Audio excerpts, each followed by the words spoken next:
Uh, some are asking, is the president working from home? Well, thank you firstly for having me on your platform and giving me the opportunity to be able to talk to our people and provide information as to what the president is doing during the troubling times. In times like these, the fact really matters. And so the president has been working since he got elected. In fact, since Malan Ellen Johnson Sirleaf during her 12 years in period, I can't ever remember her working from the executive mansion. Okay. They have been working from temporary offices, most notably the Ministry of Foreign Affairs, where the president is working from. But the good news is that the president has not taken leave because of COVID 19. Okay. This president is assiduously working from everywhere necessary to be able to save lives and to avoid the spread of the virus. It's a plus to the government in terms of saving some monies that the president will not be going to the foreign affairs every day. And one of the reasons why the president is not doing that in times like this, you find the president totally engaged in terms of holding meetings with various stakeholders. And the cabinet room at the president's office is not enough to accommodate the people, most especially when you have to put into practice social distancing, being hygienic, and this and that. So the president, most of the time, will work from his home, either from his Jamaica resort or either from Foggy Club, wherever he think is feasible enough, to practice what he's preaching. So he's working. He's also making some field trips. I remember sometime was it last week? Yes, we went to inspect the roads and see how far his work is progressing along the Johnsonville Pipeline Road. And so the president is working, having sleepless night to make sure that we can overcome this COVID-19. So a lot of measures have been put in place. He's engaging his partners, both at home and abroad, to see how best they can help buttress the initiative of government in supporting NFA and the Ministry of Health authorities to overcome this global pandemic. It speaks to my next question about the concern that the president gave to, to this fight with the setting up of the presidential committee on COVID-19. I mean, how is the president working along with this committee? Uh, But I think the president will find something enough to make sure that this special presidential advisory committee on COVID-19, called SPACO, was organized. And the composition of the committee speaks volumes, tells you that the president is really committed. It's not just limited to government and local agency, but we also have our international partners on board. That's WHO, the World Health Organization, and you have the Center for Disease Control, America, Africa branch here represented. So the composition of that committee tells you that the president is serious and he means business. The president believes that the only way we can prevent or eradicate the spread of this virus, there are other measures being put into place. So the president is getting to his people using all platforms, including the famous COVID-19 songs that have gone viral. Other people are demanding, our neighboring people, where they have followers of the president, I believe in, they are demanding and asking the president to see whether he could do a French version. Those are the requests and things coming in. I don't know whether he's going to play into that, but what he wants to be done is not just about what he can do here.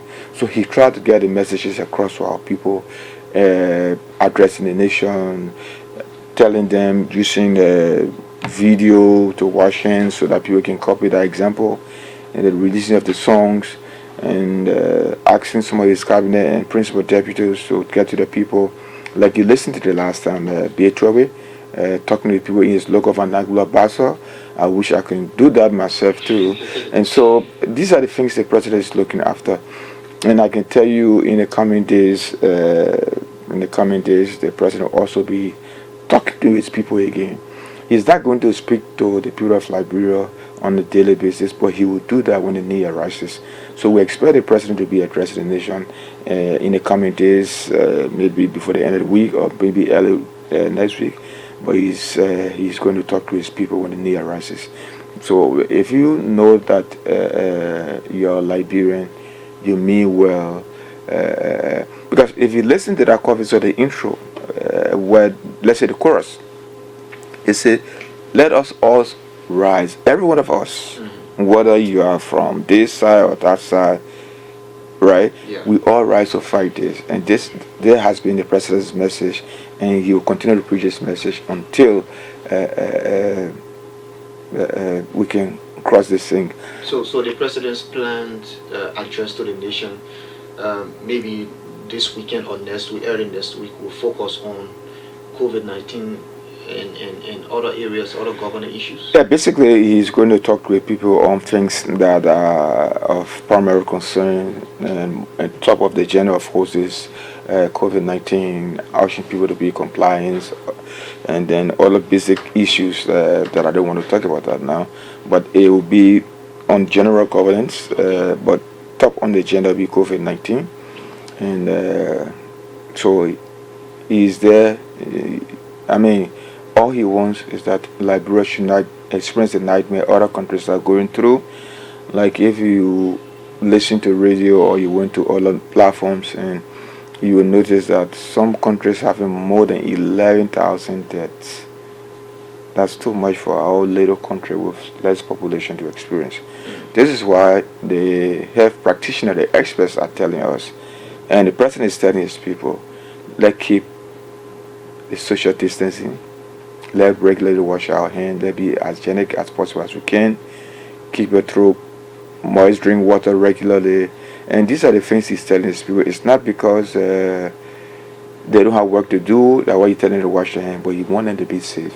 And that's the key message from every one of us, to be able to take out there. Let's play safe, okay? And Liberia is doing well. I think I listened to the doctor this morning. The two doctors, Dr. Fala and Nijala, and then of course Eugene Namwe, they were well in getting the message to the people what we need to do to stay safe, and that's the same message from the president, encouraging our people to play safe. Now, playing safe, health protocols have been instituted, businesses partially closed, things are not like the way it used to be. With all the mechanisms put in place and the protocols, the strategies, the stringent measures, and is the president satisfied with the public adherence to these health protocols? Well, whether he's satisfied or not, he wants the people to be safe.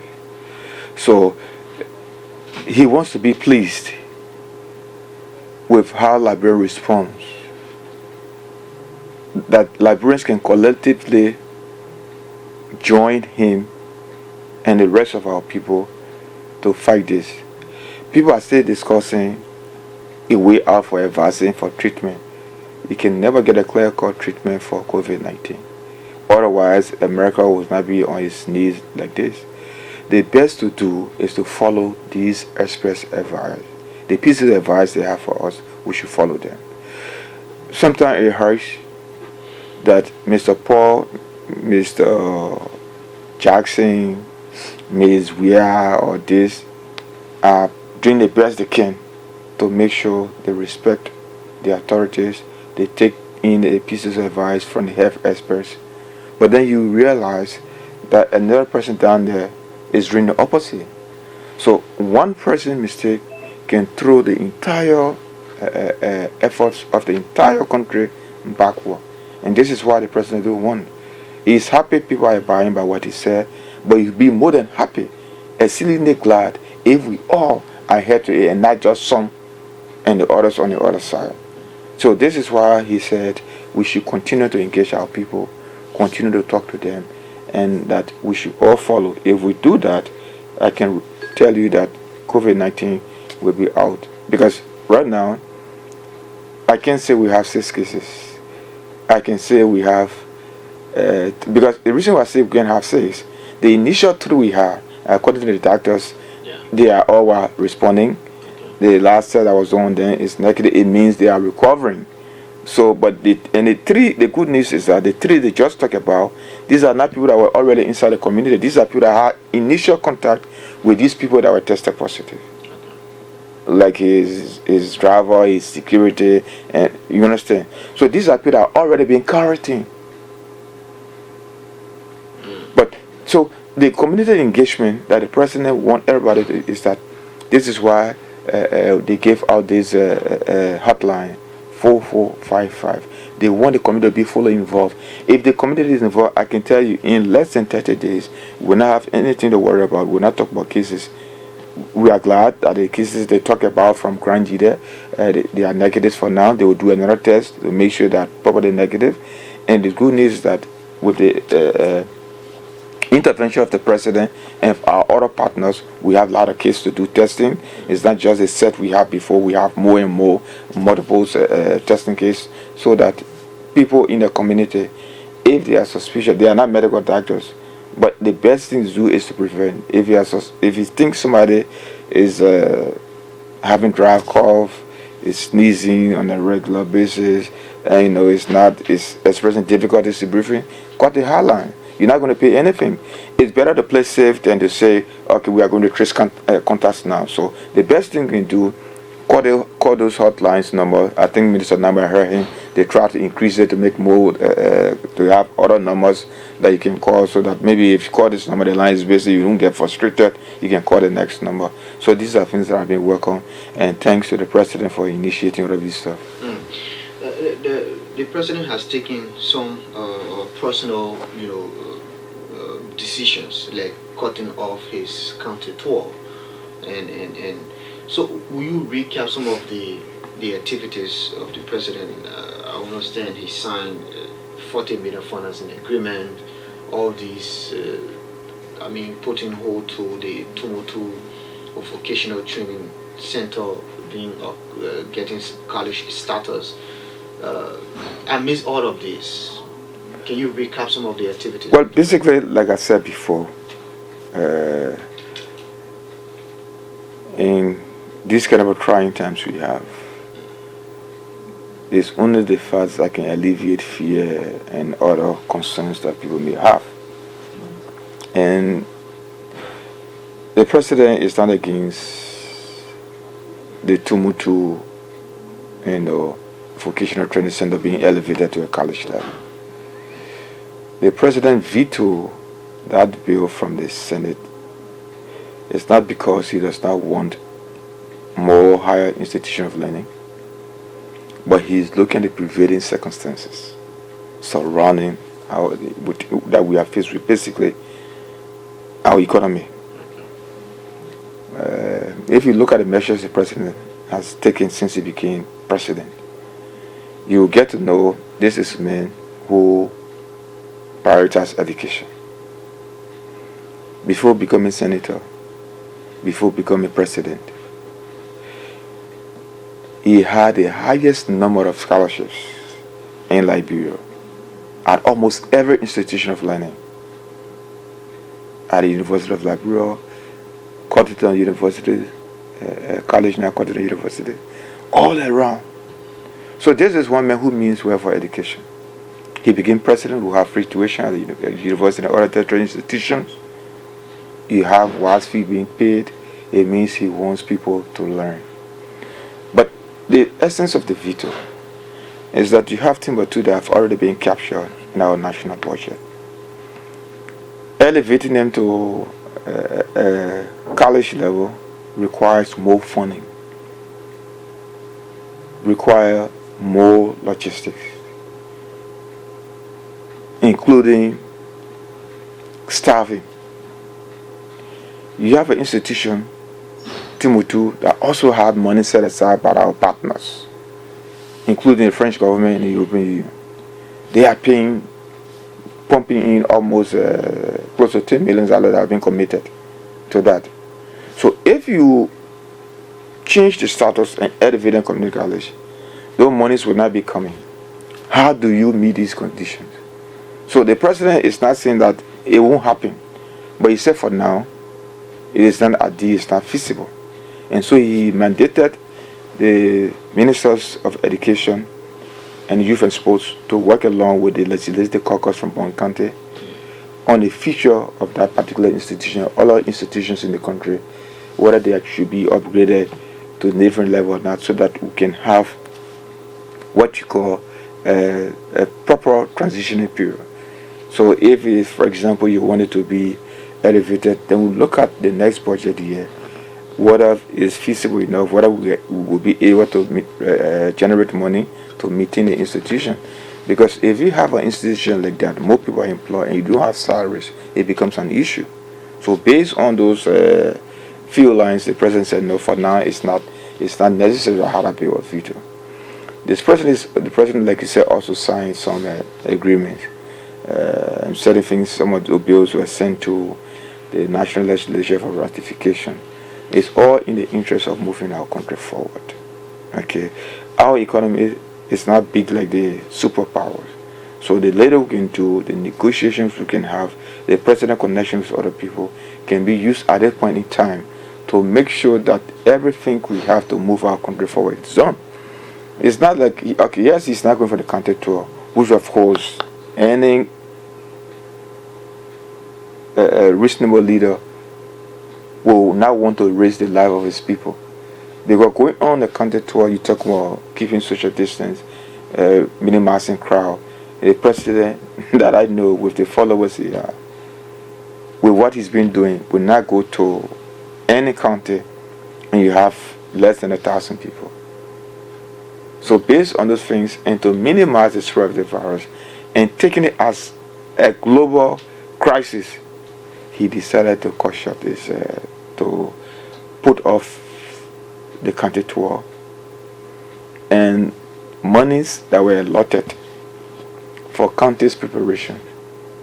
He has asked the Minister of Internal Affairs to use it for those counties in terms of preparing them, in helping them to take preventive measures, buying sanitary materials and whatsoever to send to those counties. I think that was prudent enough. So it means that, let's just rule out this year. There will be no county tour this year. It's more likely that there's more likely there won't be county tour, because this pandemic we have faced. So it means the president will go 4 years without a county tour. 4 years? Yeah, we're in the third year now. When 2020 is the third year, when it ends, 2021, the president may have gone out. No, let's get it correct. This crisis, from international prediction, maybe it might be under control fully by July, between June July. That's the prediction globally. Yeah. Liberia will be happy that maybe, like the minister said this morning, Dr. Jala, that maybe after 21 days things might be better. We don't have to be most stringent, but we will still be taking precaution. But then we have other people, because when things get lighter, most people open their borders and you can never tell what may happen again. So we'll still be in that stage. But it does not mean that we are in the fourth month. The president, if the rainy season comes or no rainy season, the president can reach to areas, right, that are accessible under the rainy season. Okay. So we can say it's cut off completely, but it's being put off in the meantime. Even at that, dry season come October, November, December, the president can still go, so we'll stay in this year. So let that jump to fifth year, fourth year. let's just look at the impact of the rainy season. Look, the president is very, very much interested, desperate, if I will use the word, to reach to people out there. Okay. So any window of opportunity that is there, he will try to take advantage of that. But for now, our major focus will be how to keep our people safe. And this is why it was important and prudent enough that he put off the country tour for now. Well, unfortunately, 2020 was being earmarked by the president as a year of results and productivity from government ministries and agencies. I mean, I was at the ministerial complex for the retreat, the ministerial retreat, when the president emphatically said that, I mean, that with this year will have been a year, for more results from public officials. Now, this is where we find ourselves. I mean, how's the president feeling right now? Well, I think the president major focus. Nothing has changed from the statement the president made.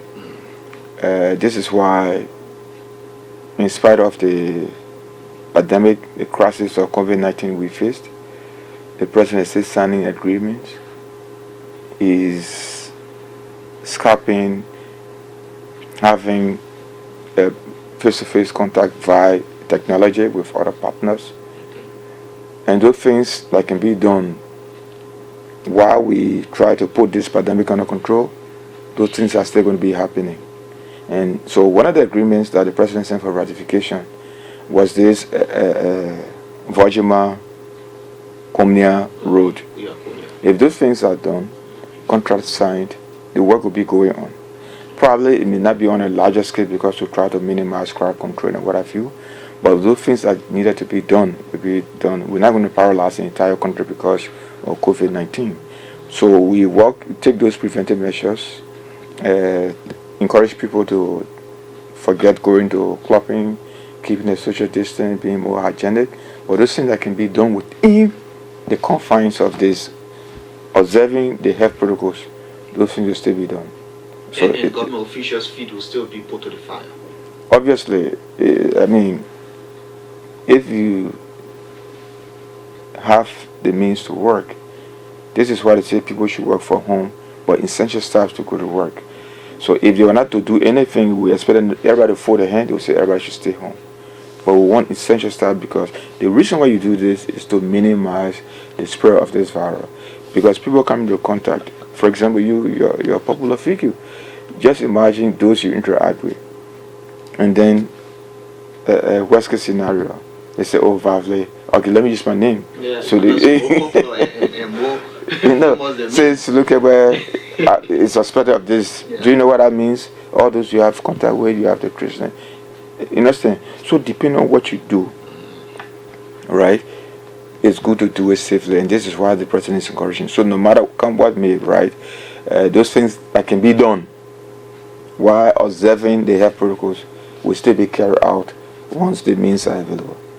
And whether the president is concerned about government officials taking advantage of this coronavirus, if there is low productivity from their place of work, their agency or ministry, they just shift the blame on COVID-19. Will the president, take that kind of excuses?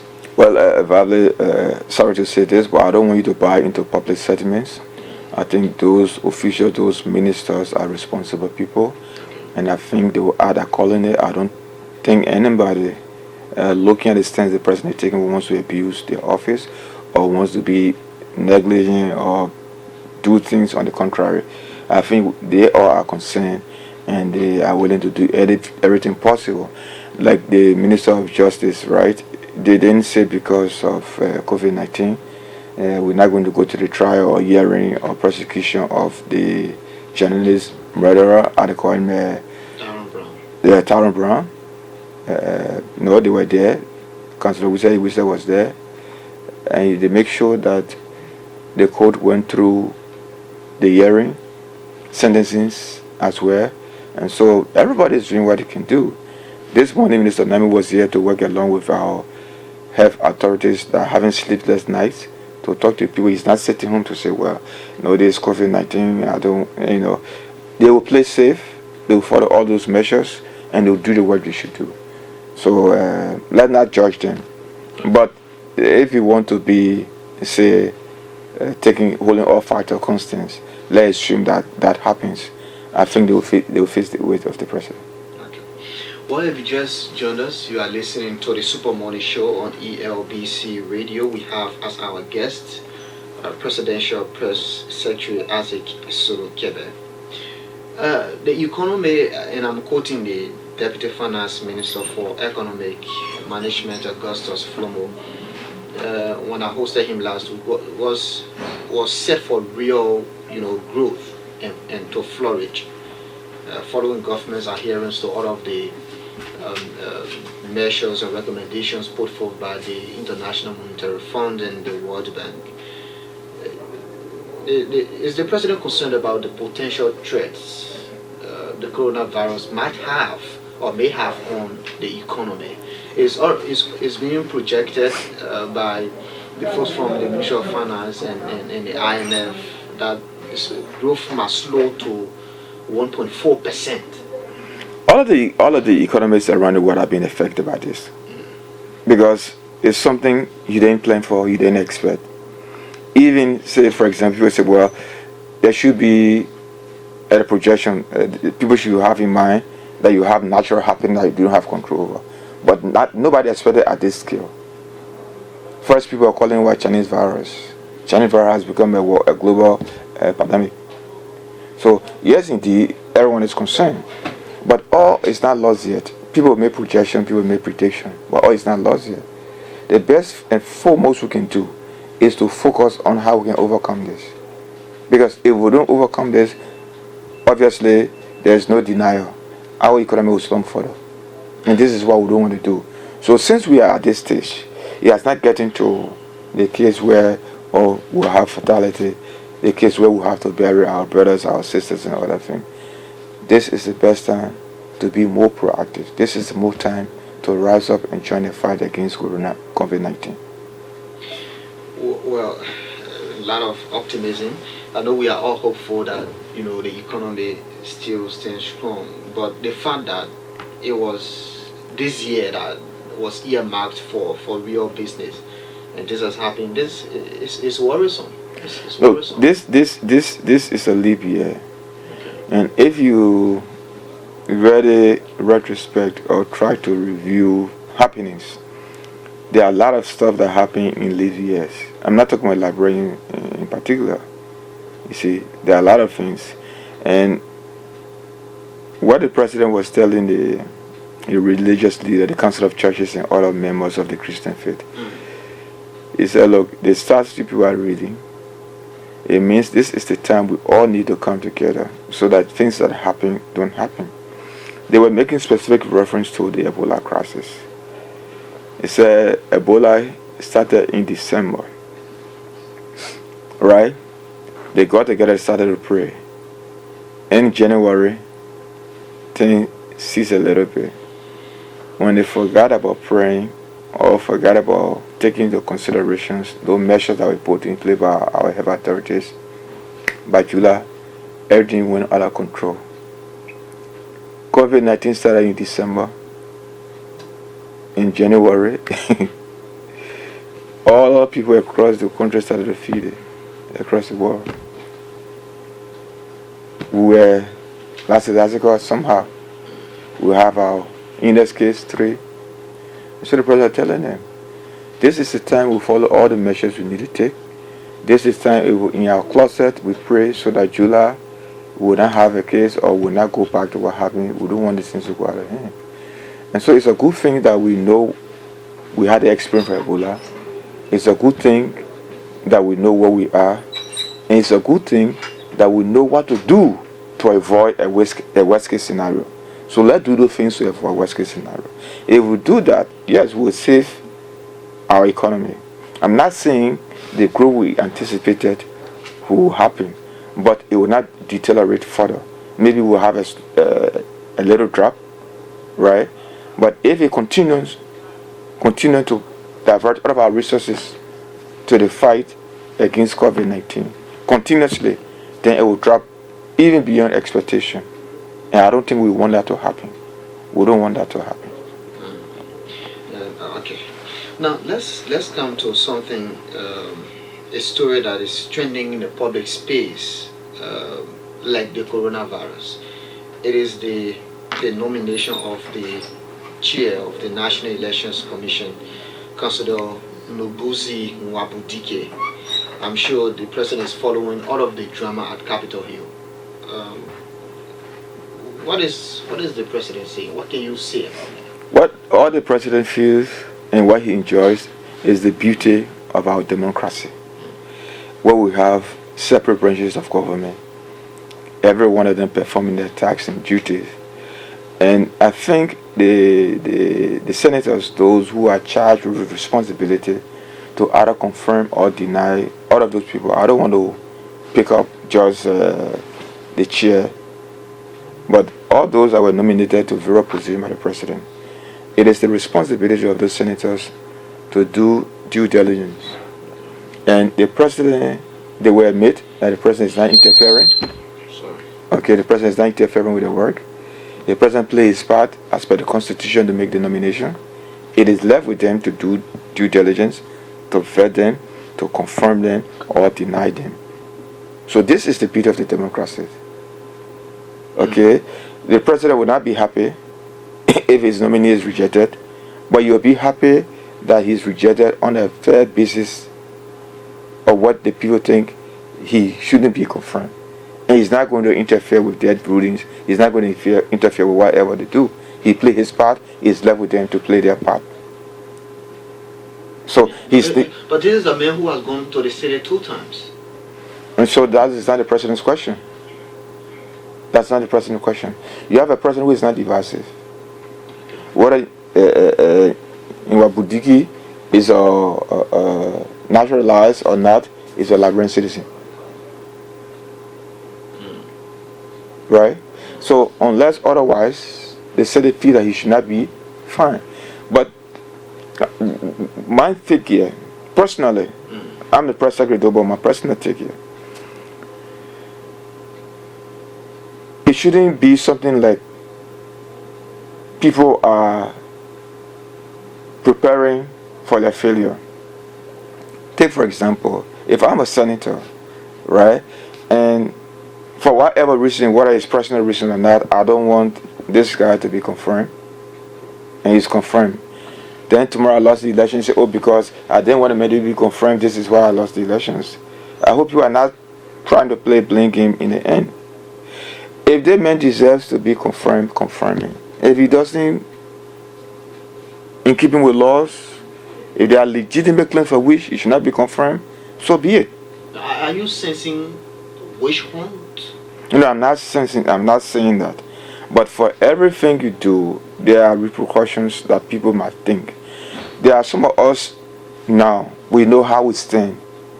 Like if I'm a senator, if I'm a representative, I should be able to take stock to evaluate myself. And probably through that, I've come to realize, like, look, I don't think my people will be able to vote me back come the next election, come 2020, come 2023. So what do? Some smart people will try to do better to improve their standings with their constituents. Some people will just wait when they lost the election, they blame somebody, they say, oh, the man who I expected to be my campaign manager was canvassing against me. Oh, this man, because we didn't vote for him, so all the next people went against us. That's what I'm saying. These are practical things, these are things that happen. You find some people serving in government, right? They will come to your studio, say the best thing of government tomorrow when they're dismissed. That's the time they know the government should be taking the war crime code, the government should be placed under sanction. Those are sheer nonsense. So what I'm saying, if people are nominated in keeping with our constitution, in keeping with our statutes, they go to the Senate for confirmation hearing. The Senate play due diligence. If the Senate can they know this person desire to be confirmed, go ahead and confirm the person. And if anything happens, even after the person be confirmed, you accept the result as it is. And this one I'm asking because this man, like I said, has been to the Senate, from the Governor's Commission to the Liberia Anti-Corruption Commission.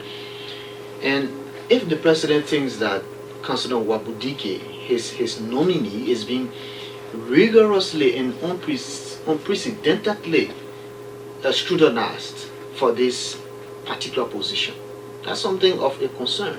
Life is interest. Everybody has interest in other places.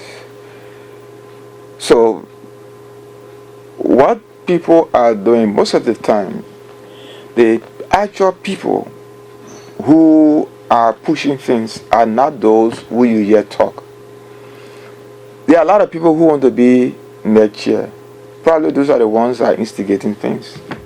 But I don't want us to delve much into this. Is that the sense of feeling? I don't want us to delve much into this. Okay. Let everybody play their duty. If you're a journalist, continue to do your journalistic work, do the interview, take the view of the people, express their concern. If you're a senator, go there and try and hear the man out. If he deserves to be confirmed, you confirm it. If you think for legitimate concerns it should not be confirmed, so be it.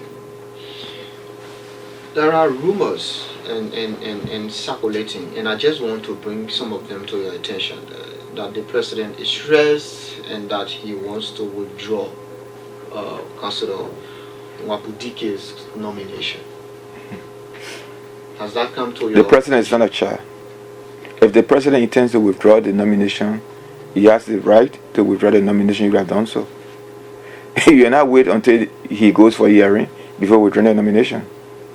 Okay? The president takes decision. The president didn't just get up to appoint in Wabudiki. There was some vetting done. Okay? So, if he decides to say, well, I will withdraw the nomination, he doesn't have to wait for years to do that. It's not unconstitutional to do that. It doesn't even mean he's a wiggling. He takes precise decision. So, if he decides to withdraw the nomination, he will do so. But there are no immediate plans now to do that. You think the Senate is acting on based on public outcry? Look, even tomorrow, even today, if this man is not confirmed, you nominate Lenyawu Simoni Reni to be next year, people will have other things to say. We are insatiable as social beings. Anyway, let's try to hear from our listeners. You can start a call on 0776 089713 088 0514 096. We have with us